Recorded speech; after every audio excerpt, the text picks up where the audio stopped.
História dos meus mais antigos antepassados de quem muito me orgulho descender. 20 de junho de 840.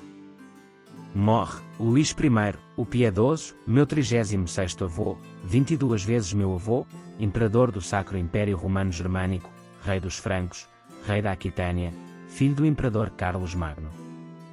Luís I, o Piedoso, imperador do Sacro Império Romano Germânico, rei dos francos, rei da Aquitânia, nasceu em Casseneuila 16 de abril de 778 e morreu em Essen, em Jalhem a 20 de junho de 840.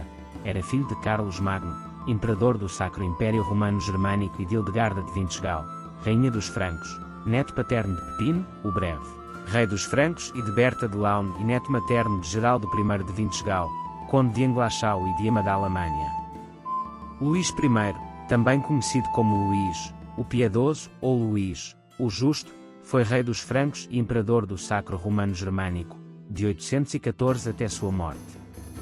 Como único filho adulto sobrevivente de Carlos Magno e de Hildegarda de Winterthur, tornou-se o único governante dos francos após a morte de seu pai em 814, uma posição que ocupou até à sua morte, salvo pelo período de 833 a 834, durante o qual foi deposto. Durante o seu reinado na Aquitânia, Luís foi encarregado da defesa da fronteira sudoeste do Império. Conquistou Barcelona aos muçulmanos dia 3 de abril de 801 e afirmou a autoridade franca sobre Pamplona e sobre os bascos do sul dos Pirineus, em 812. Imperador Luís estava na sua casa de campo de Douai-la-Fontaine, Anjou, quando recebeu a notícia da morte de seu pai. Apressando-se para Aquisgrán, coroou-se e foi proclamado pelos nobres com gritos de Vivat Imperator Ludovicus. No seu primeiro modelo de cunhagem, que ocorreu desde o início de seu reinado, ele imitou a cunhagem do retrato de seu pai, Carlos Magno, dando uma imagem de poder imperial e prestígio num eco de glória romana. Rapidamente decretou uma limpeza moral, tendo enviado todas as suas irmãs solteiras para conventos, renunciando ao seu uso diplomático como noivas de reféns em favor da segurança de evitar as complicações que poderosos cunhados podiam trazer. Poupou os seus meio-irmãos ilegítimos e tonsurou os primos de seu pai, Adalardo e Vala, fechando-os em Noirmoutier e Corby, respectivamente, apesar da lealdade inicial deste último.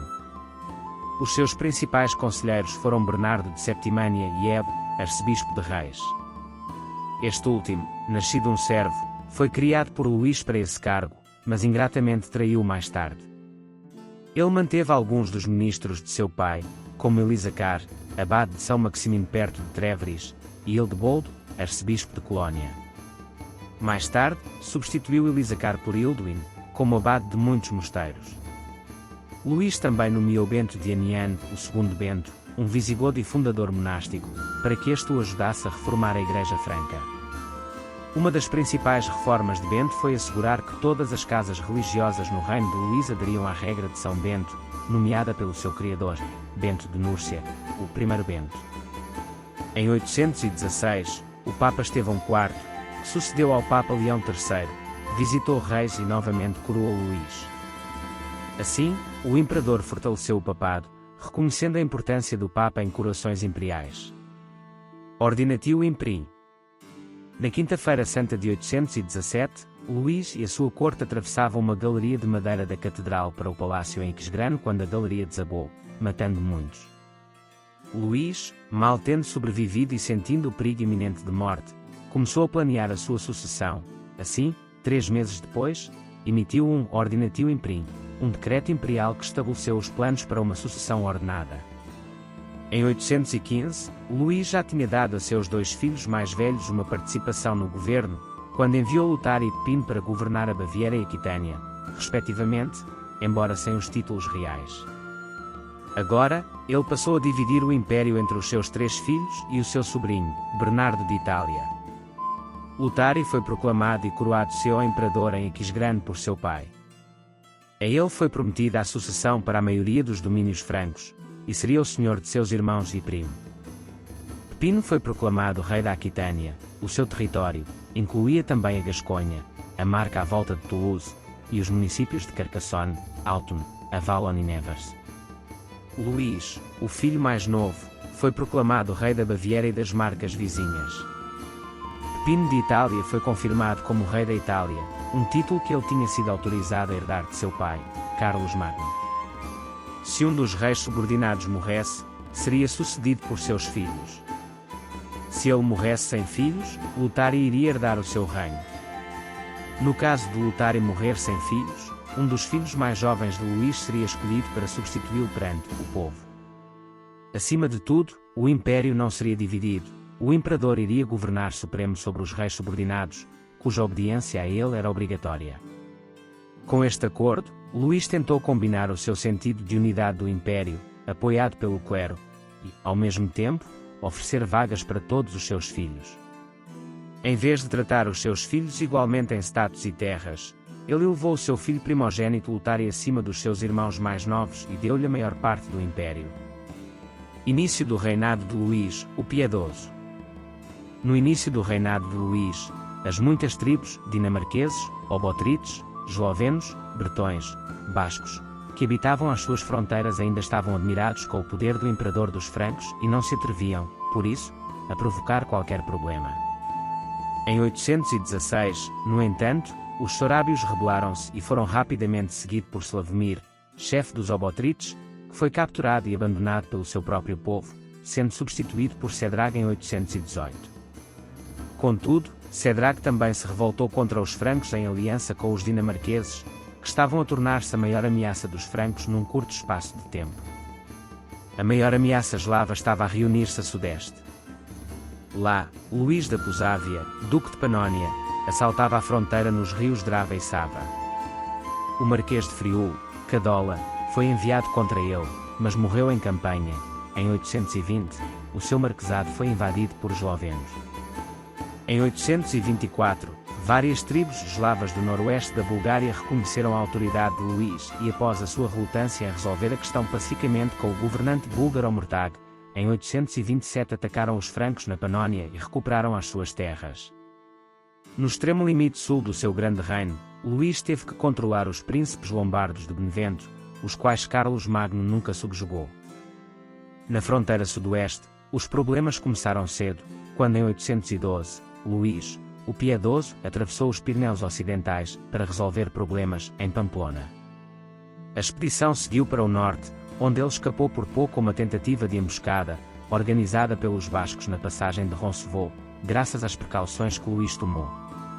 Ségan, duque da Gasconha, foi então deposto por Luís em 816. Ségan foi substituído por Lupe III, que foi destituído em 818 pelo imperador. Em 820, uma assembleia de Quiers e Suroise decidiu enviar uma expedição contra o Califado de Córdoba. Contudo, Hugo, conde de Tours, e Matefrido, conde de Orléans, foram lentos a agir e a expedição não deu em nada. Morte de Luís, o Piedoso. Luís adoeceu logo após as suas últimas campanhas vitoriosas e retirou-se para o seu chalé de caça de verão numa ilha no Reno, perto do seu palácio, em Jalhém. Luís, o Piedoso, morreu a 20 de junho de 840 na presença de muitos bispos e clérigos e nos braços do seu meio-irmão Drogo, enquanto perdoava seu filho Luís, e proclamava o seu filho Lutário imperador. Resultaram de seguida disputas entre os irmãos sobreviventes, terminando numa guerra civil que durou até 843 com a assinatura do Tratado de Verda, em que foi resolvida a divisão do Império em 3 regiões administrativas. França Ocidental e França Oriental tornaram-se os núcleos da França e da Alemanha modernas, respectivamente. Middle França, que incluiu Borgonha, Países Baixos e o norte da Itália, entre outras regiões, mas teve vida curta só até 855, e mais tarde foi reorganizado como Lutaríngia. A disputa sobre o reino da Aquitânia não ficou totalmente resolvida até 860. Luís I, o Piedoso, foi sepultado na abadia de Saint-Arnould, em Metz, aproveitando um túmulo do século IV com um friso representando a passagem do Mar Vermelho. O monumento foi transferido para o novo mosteiro em 1522.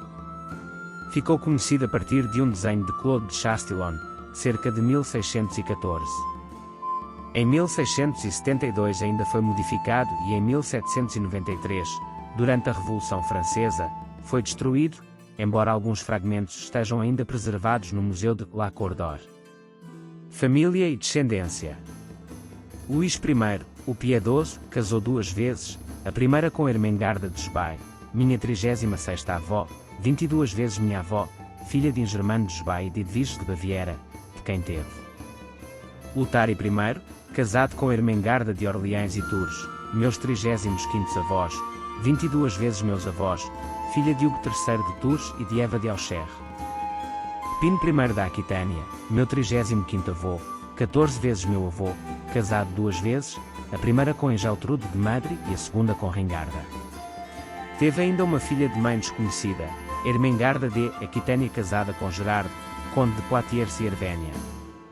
Alpaida casou com Begão de Paris, conde de Paris, meus 35º avós, 15 vezes meus avós.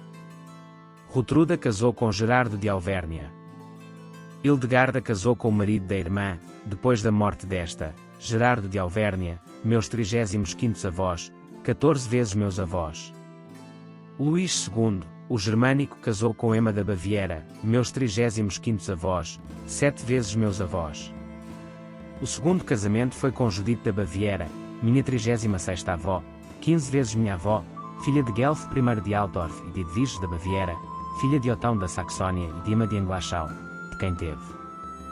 Gisela de França, casou com Everardo de Friul, meus 35º avós, 13 vezes meus avós.